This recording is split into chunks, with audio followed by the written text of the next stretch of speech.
Alright, so hello everyone, I'm Ryan.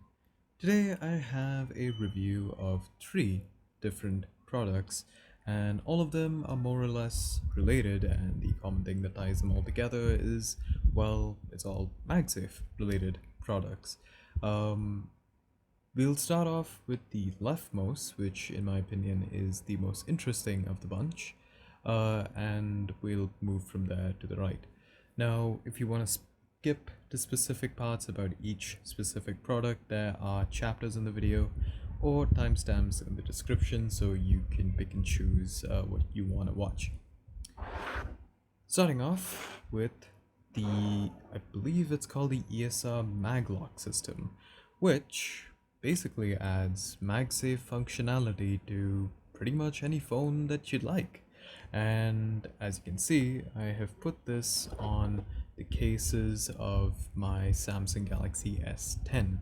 Um, I just happened to have two cases, and with the pack that they sent, well, they sent two rings, which is really convenient.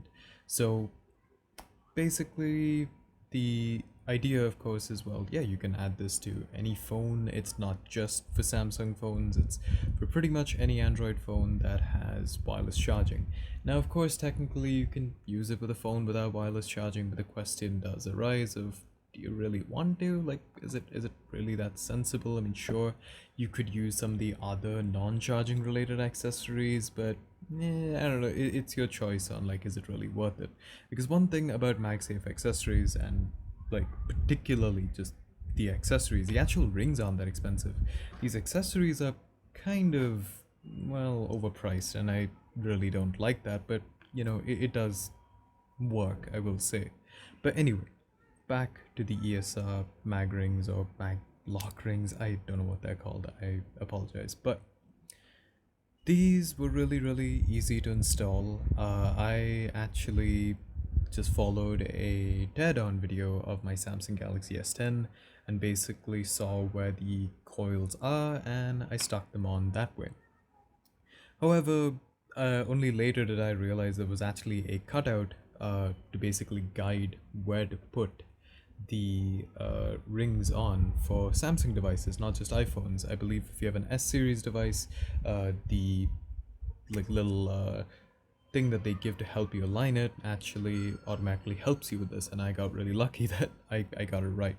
But again, the same method that I applied can work for any other phone. If you don't know exactly where your charging coils are, just look up a teardown and basically reference it from there. So yeah, they work just as advertised.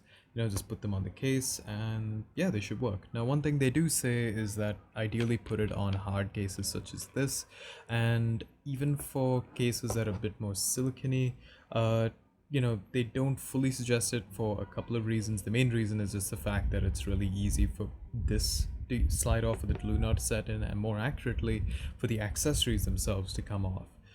So that's probably the reason why that they suggest using more harder material cases, and just generally stuff that's more flat, and without any texture.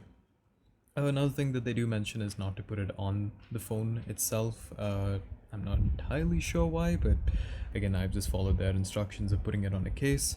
So yeah, these two work magnificently, and they work quite well with MagSafe accessories. So we'll start with this one. This is a MagSafe charger made by Kodak, which is strange because, they're the camera company. This is a bit of an expensive charger, I will admit, and I'm not really happy about the price that I paid for it. But the convenience of this is just the fact that, well, it has just a Type-C port. It's not a permanently attached cable, so that just means that I can just slap this onto the back of the phone and basically plug it into any charging source that I really have around, whether it be a power bank or a power brick. That's basically the reason why I decided to go for this. It also has a neat little thing where you can, have a kickstand, but it is what it is. It's not great. It's not that useful. Like, for this price, I mean, I was kind of hoping maybe it would be one of those with a hinge, but oh well.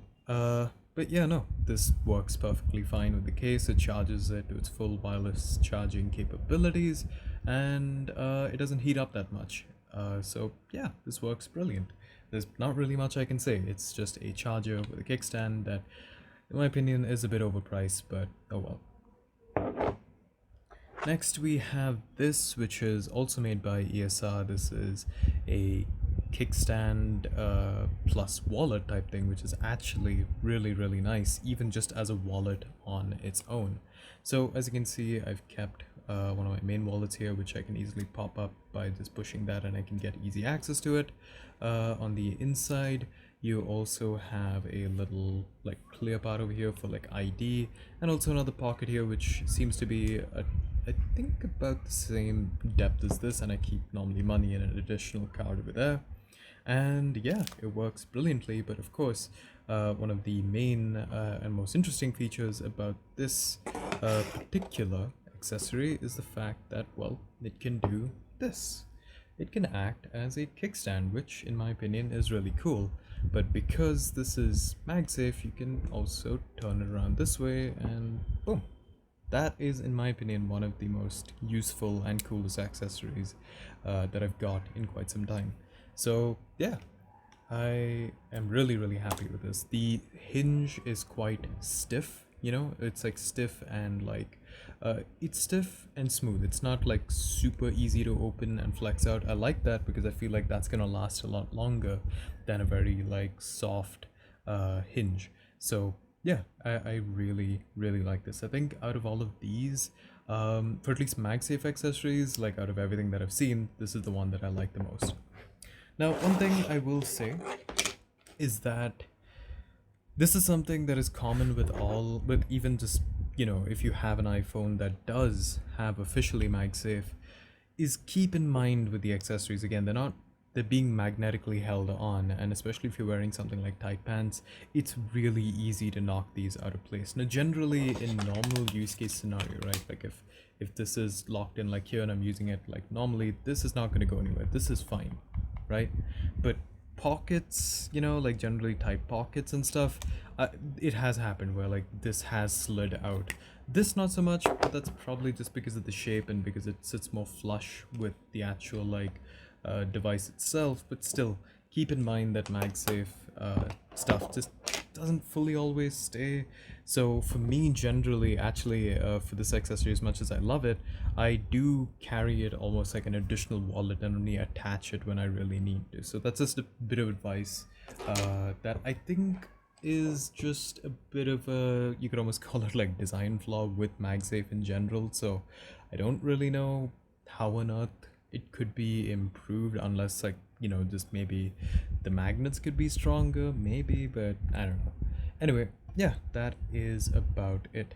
That is well, the full review of all of these three different products. So yeah, thank you guys for watching, and I will see all you guys later. See ya.